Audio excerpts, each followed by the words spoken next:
So one day in primary school, me and a couple of friends were helping this teacher out. And he was this scary art teacher who we were all like intimidated of. And so we were just helping him out just because like we were doing some stuff beforehand. And he eventually had to leave to do some stuff. So we were alone in the classroom. And at that time, a thought came across all of our minds. Because even though he left the classroom, he left something inside the classroom, which was the class roll. And basically, if you don't know, in primary school, teachers have this roll where they check off everyone's names, and next to everyone's names, they write people's like grades. And what we didn't realize, but what we found out later, was they also wrote comments about each student. So we could see what they thought of everyone in the class. And they had like notes for everyone as they went down. And so we were like, should we look at it? Should we look at it? We were so curious. It was just a group of like, 3 or 4 people just standing around, like, surely we just, take a quick peek.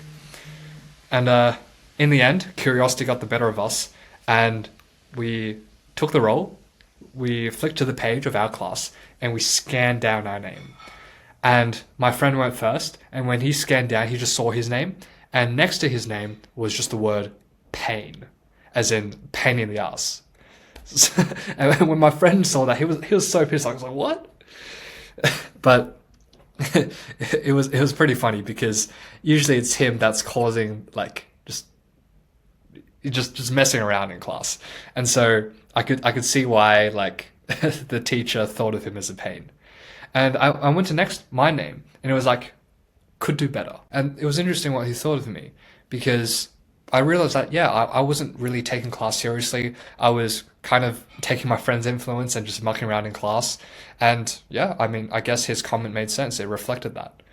And my friends looked at their names as well. And just before the last person could like look at his name, the teacher came back in, saw us at the roll. And in that moment, like time just froze. And then the next second, he just shouts at us and he just says, "Get out."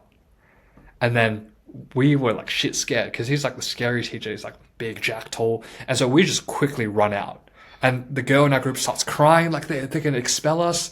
And we were like, what do we do? He caught us red-handed. We're going to get kicked out of the school or something.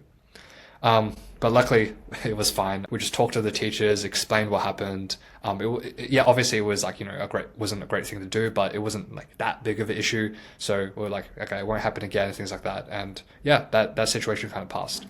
But the reason I want to share this story with you is because the idea of a teacher writing these words next to our names really stuck with me. Like, imagine writing the word pain next to someone, and every day you mark the roll, every time you go to his name, you just see pain.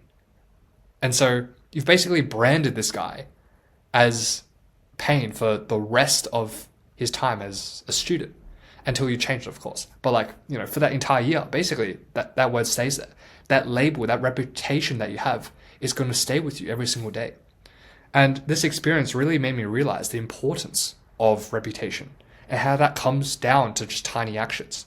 Because when my teacher wrote the word pain next to my friend's name, he obviously didn't write it just because of one thing he did. It was because he consistently did these small actions which just pissed him off and distracted the class. So eventually one day he just decided to write pain. But as soon as he wrote the word pain, now every time he looks at the roll, he's going to be reminded of all those small actions, and he's going to brand my friend as this type of person and always see him in that light. And it's going to take like a very long time for him to reverse that negative reputation. And same thing for me, could do better. He could like look at my name every single time and realize, yeah, I could do better. And what this entire experience showed to me was just how like sticky a reputation can be. And what does a reputation mean? A reputation is just the product of all the small actions you do on a daily basis. Which, in other words, it means that the small actions you do on a daily basis are extremely sticky in someone's mind. And if you do it over and over again, eventually that becomes your brand. And it can be as literal as a word on a piece of paper saying that you're a pain. And so the takeaway from all this is I started just paying much more attention to the tiny actions I did, not just for this teacher, but for everyone. Because I realized that even though other people, they may not write down exactly what you are, like if you're a pain, they're not going to write it down, maybe, but they're going to remember you as a pain. And this type of reputation is going to stick, and it's going to take ages for you to get rid of that reputation. And so the overall takeaway for me is that you are not what you eat, but you are what you repeat. So with that in mind, Hope you have a great day. And yeah, hopefully don't look at your teachers' roles.